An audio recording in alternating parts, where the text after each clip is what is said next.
नवा मंत्र।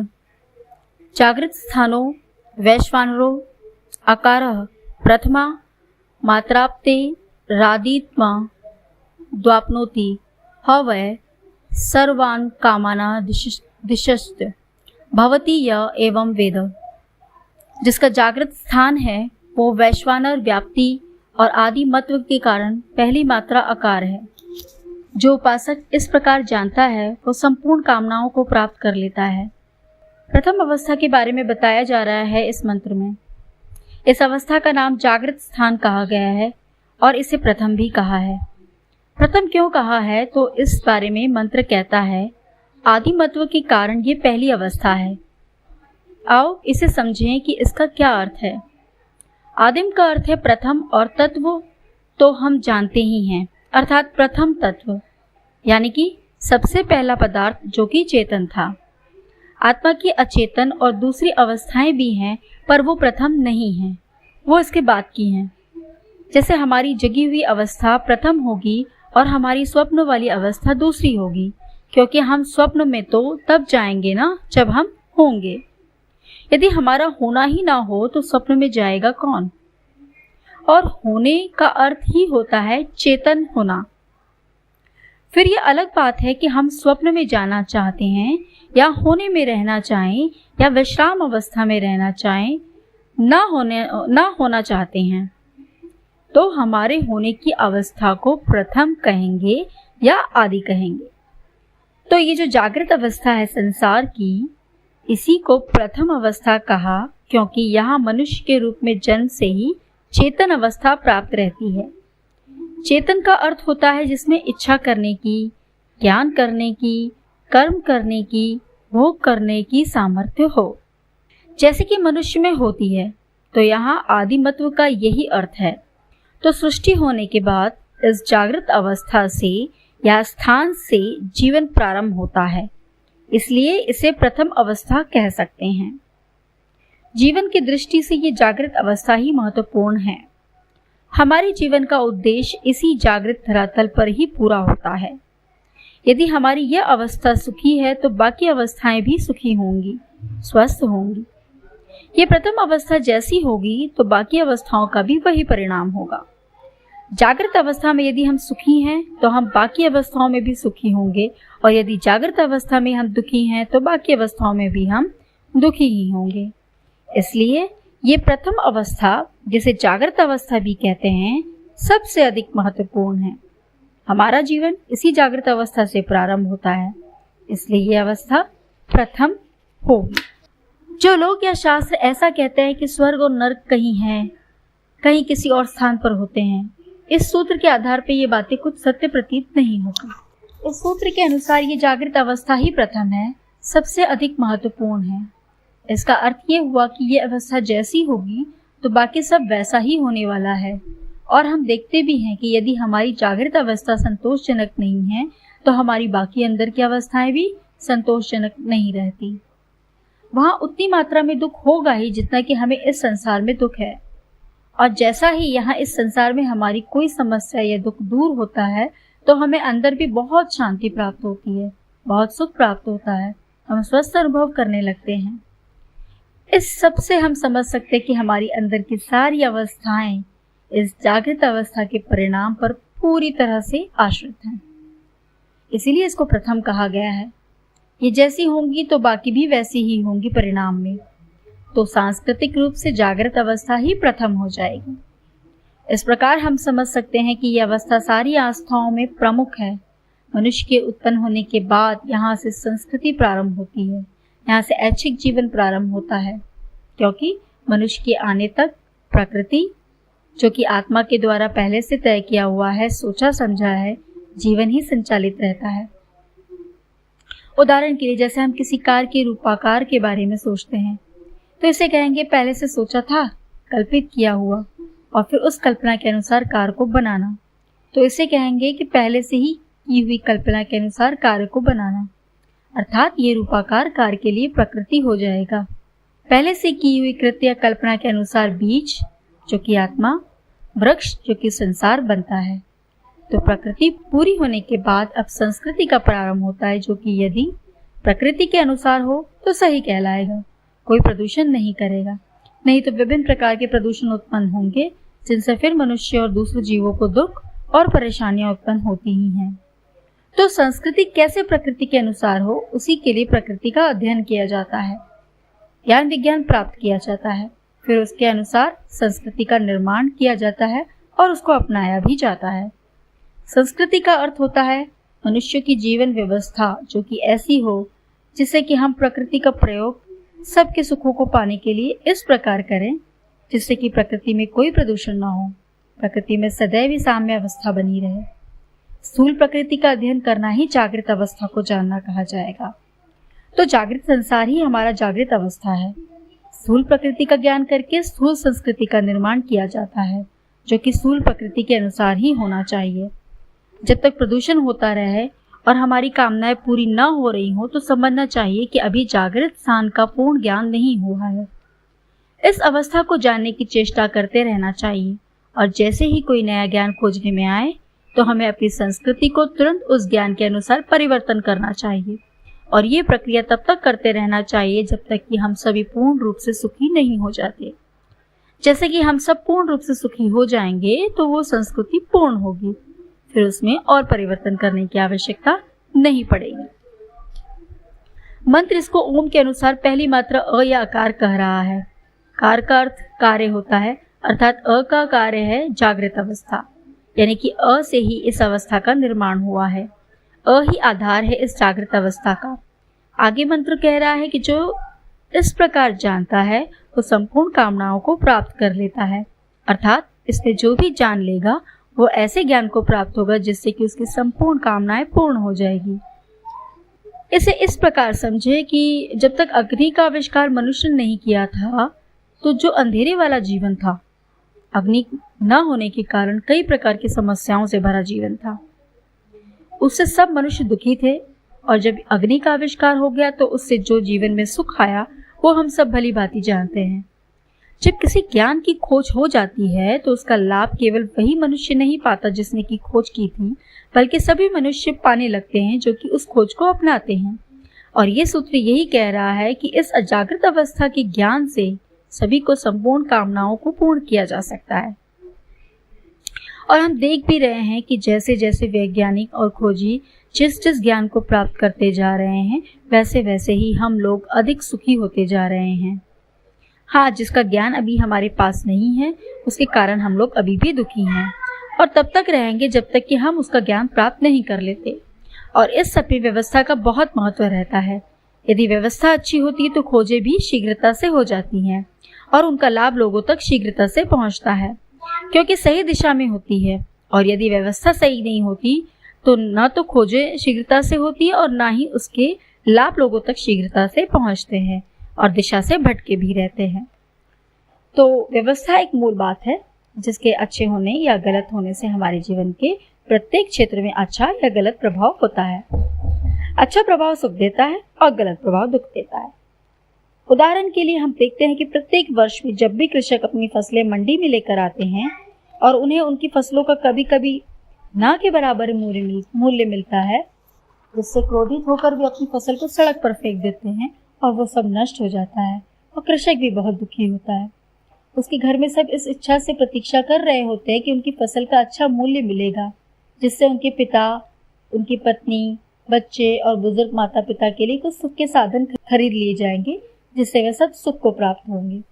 परंतु जब पिता हताश निराश बिना धन के खाली हाथ घर में सर नीचा किए हुए आकर बैठ जाता है तो पूरा परिवार कैसा अनुभव करता होगा, सोचकर भी सर चकराने लगता है।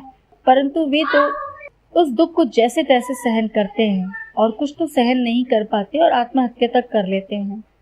इस उदाहरण से हम समझ सकते हैं कि इस प्रकार की स्थितियां क्यों आती हैं। गलत व्यवस्था में इसी प्रकार का दुख जीवन होता है। कृषकों को नहीं ज्ञात होता कि वे कौन सी फसल उत्पन्न करें, क्योंकि अभी ऐसी कोई व्यवस्था नहीं हुई जिससे कृषक ये जान पाए कि किस फसल को कितनी मांग है और कितने कृषक उस फसल को कितनी मात्रा में उत्पन्न कर रहे हैं। इस कारण से कभी कोई फसल अधिक उत्पन्न हो जाती है मांग से और कोई फसल कम उत्पन्न होती है मांग से। तो कभी कृषक परेशान होते हैं तो कभी खरीदार परेशान होते हैं, क्योंकि वर्तमान व्यवस्था में मूल्य निर्धारण मांग और आपूर्ति के सिद्धांत के आधार से तय होता है। तो कभी कोई वस्तु बहुत महंगी हो जाती है और कभी कोई वस्तु बहुत सस्ती हो जाती है। महंगी वस्तु से उपभोक्ता परेशान होता है और सस्ती वस्तु से निर्माता परेशान होता है। इस कारण से पूरे संसार में कृषक अधिकतर गरीब ही मिलेंगे, और जिनके पास खेती भी नहीं है और कोई काम नहीं है, उनकी स्थिति तो और भी खराब है। वो तो 2 रुपए किलो चावल जो कि सरकार से उन्हें प्राप्त होता है उसको खाकर ही जैसे तैसे जीवित रह पाते हैं और फुटपाथ पर रहने को बाध्य होते हैं। अभी तो जितनी भी संस्कृतियां संसार में हैं वे सब भाग्य भरोसे ही हैं। इसलिए सबके धर्म ग्रंथों में भाग्य की बड़ी बड़ी विवेचनाएं लिखी हुई हैं, और अधिकतम में तो पिछले हजारों जन्म के भाग्य भरे पड़े हुए हैं, जो कि हम सबके जीवन को नर्क बनाए हुए हैं। जैसे भाग्य नहीं बल्कि दुर्भाग्य हो हमारा। अधिकतम लोग तो दुखी हैं, केवल थोड़े से लोग ही कुछ मायने में सुखी हो पाते हैं। जैसे हम लोग कोई दुर्भाग्य का अक्षय भंडार भर कर आए हों अपने पीछे, जो कि समाप्त होने का नाम ही नहीं ले रहा है। जैसे कि जन्म लेकर ही कोई अपराध कर दिया हो, जैसे ये संसार बनाकर ही किसी भगवान ने कोई अपराध किया हो, जैसे ये संसार ना हो कोई कैद खाना हो अपराधियों का जो कि किसी ईश्वर ने बनाया हो। लेकिन ऐसा क्यों है? यदि किसी से पूछो तो सभी धर्मों को जानने वाले अतार्किक बातें करने लगते हैं, और यहाँ तक कह देते हैं कि मनुष्य ज्ञात ही नहीं कर सकता कि ये सब क्या है, क्यों है। अब बताइए, जब वे पता ही नहीं कर सकते तो ऐसे सिद्धांत बनाते ही क्यों हैं जिनके बारे में उन्हें सही से कुछ भी ज्ञात नहीं।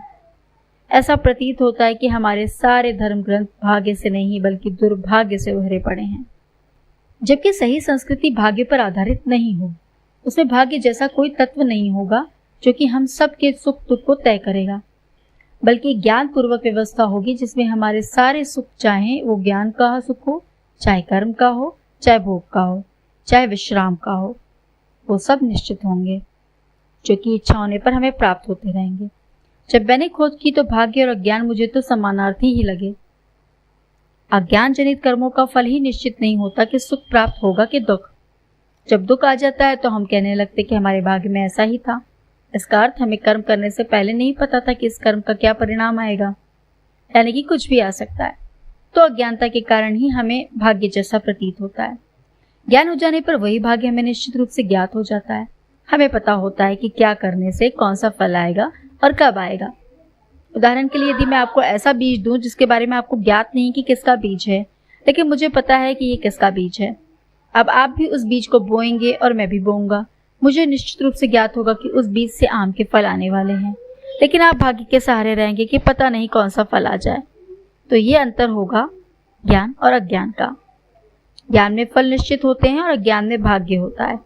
तो जो भी मनुष्य भाग्य की बात करता दिखे तो समझ लेना चाहिए कि वो उस बारे में अज्ञानी है, उसे उस बारे में कोई ज्ञान प्राप्त नहीं है।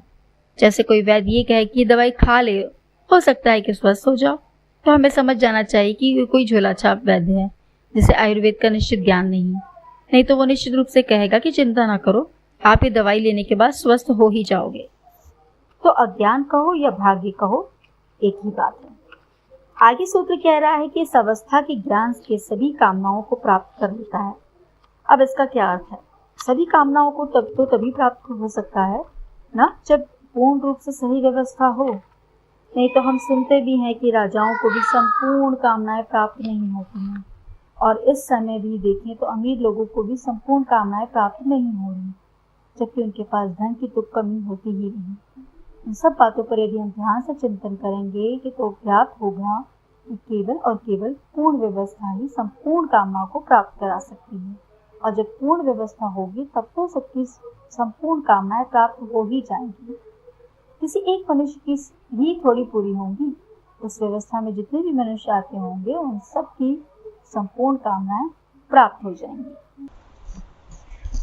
और ये जो लोग कहते हैं कि इच्छाएं तो अनंत होती हैं, वे भी आसानी से समझ सकते हैं कि यदि इच्छाएं अनंत होती तो वे कभी पूर्ण नहीं होती।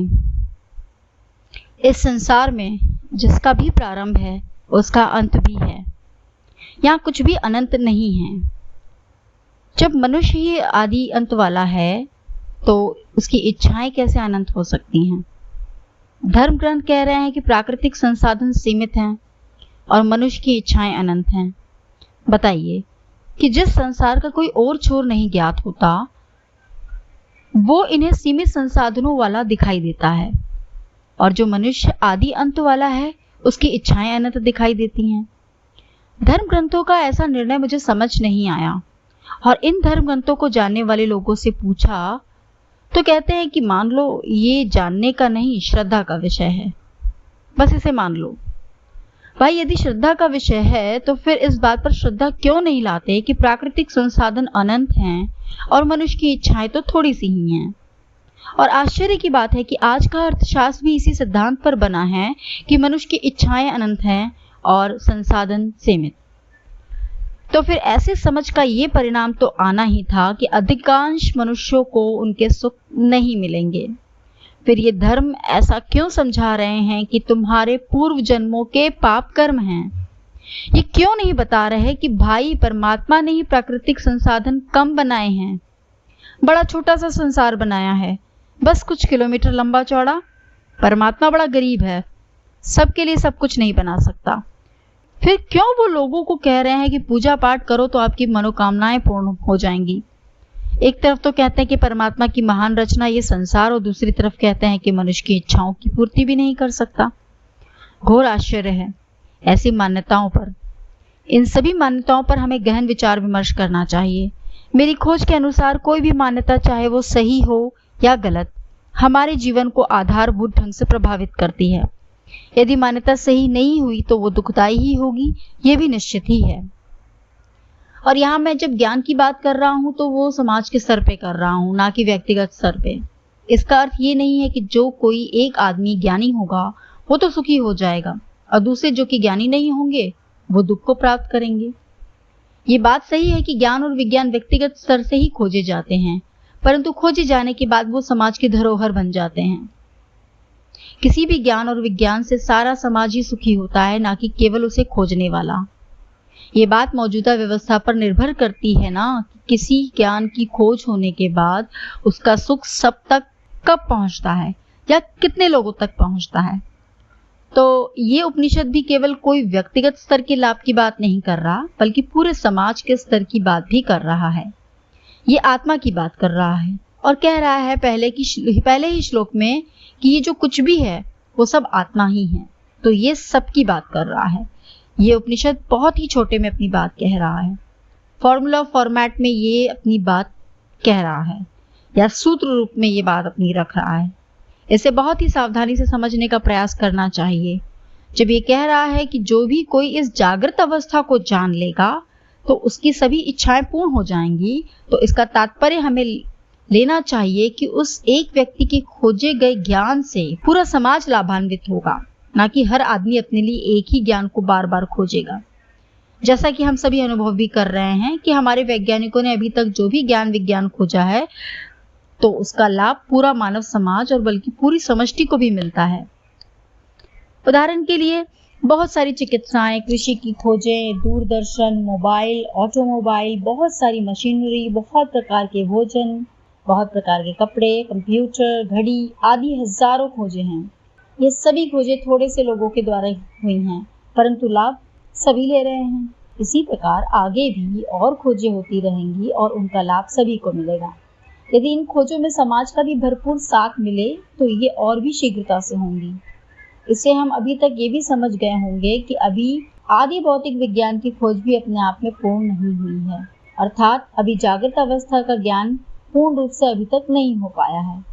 अभी वैज्ञानिक लोग उसमें लगे हुए हैं, लेकिन यदि हम सभी इतना भी समझ गए हैं कि जागृत अवस्था ही प्रथम एवं मुख्य अवस्था है, तो हम बहुत सारी कपोल, काल्पनिक स्वर्ग, नरक, मोक्ष, निर्वाण, पुनर्जन्म, भूत, प्रेत आदि की बातों से बच सकते हैं और अपना समय सही और सार्थक दिशा में लगाकर जल्दी ही अधिकतम सुखी हो सकते हैं।